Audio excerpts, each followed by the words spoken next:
আরে মাইয়া তাদের বিয়ে সাথে দিলাম, কোনো খোঁজ খবর পাচ্ছি না, সারাক্ষণ রিক্সা চালাই আইলাম।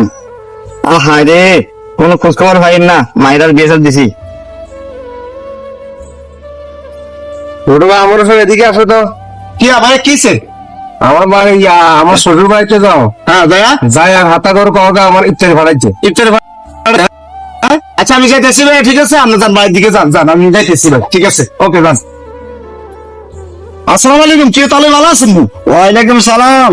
কি হচ্ছে, কি খবর তোর? আসেন ভালো? আলহামদুলিল্লাহ আছি ভালো। তো আর মেয়ের কি খবর তোর? আসেন ভালো? আরে বাবা আপনার মেয়ের খবর জিজ্ঞেস তো, আপনার মেয়ে আছে ভালো আছে। আজকে কয়েকটা রোজা চলে গেছে গা, আপনি আমাদের বাড়িতে ইফতারি ভাড়াইছেন ইফতারি? আরে সারাক্ষণ আমি রিক্সা চালা কটা কামা করে বাবা, আমি ইফতারি পাঠাইতাম। আরে বাবা আপনি রিক্সা চালান না কি করেন, আমার তো ওইগুলো চালার বিষয় না, আমার এগুলো চালানোর বিষয় না। আপনি মনে করেন রিক্সা চালাইতেছেন কি করতেছেন এটা আপনার বিষয়। আপনার মেয়ে বিয়ে দিচ্ছেন, আপনি ইফতারি দিবেন না? আমাদেরকে আত্মসম্মান নাই? আর আমাদের পাশের বাড়ির ছেলে বিয়ে করেছে 3 দিন হয় না মেয়া, তাক বইরে ইফতারি পাঠাইছে মেয়া, আমাকে সম্মান লাগে না? আমি আঙুলে ইফতারি ভাড়াবেন কবে? সেটা আমি মেয়ে রাখেন, আমি দিতে পারি, আমার সমর্থন থাকলে আমি দিতে পারতাম ইফতারি। আমি রিক্সা চালাই কোন টাকা কামাই করি, আমার 5-6টা ছেলে সন্ধান পিছিয়ে খান না। আপনি কি বলেন এসব? আপনার মানুষ, আপনি আপনার সন্তানকে ইজ্জত করি, আপনি বুঝছি আপনি ইজ্জত করেন। আপনি একজন মোল্লা সাহেব, আপনি মোল্লা সাহেব এখানে বইরা রাখেন। আমি মোল্লা সাহেব শুনে এগুলা কোনো হাদিস কোরআনে নাই যে তাই বলে ইফতারি দিতে। কি বলেন এগুলো? আপনি কি পাইছেন? আপনি ইফতারি দিবেন না? আমার তো আমার মতো সমর্থন থাকতে আমি ঠিক না, আমি চালাই রিক্সা, আমি অটো চালাই কোটা কামাই করি বাবারে। বলেন বাবারে আপনি অটো চালান, রিক্সা চালান, যাই মতো তাই করেন।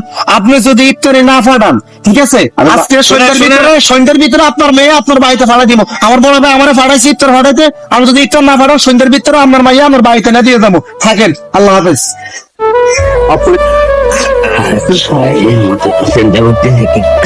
আল্লাহ আল্লাহ করি। আরে কি আর বাবা, কি করতে কি লাগ বাবা, কি আর কষ্ট। আরে বাবা মনটা খারাপ, মেয়ের বাড়িতে ইচ্ছে দিতে পারতেছে না, পুত্রা যেভাবে আলটিমেটাম দিয়ে গেছে আমার। আমি সারা অটো রিক্সা সারাক্ষণ পরিশ্রম করি বাবা, আমি এই টাকা কোথা থেকে বলা আমার করি বলা, আমি ক টাকা কামাই করি, আমি কি করতে পারি? কোথাও আচ্ছা কাকা কোন কাম দিয়ে করে দিতে পারি।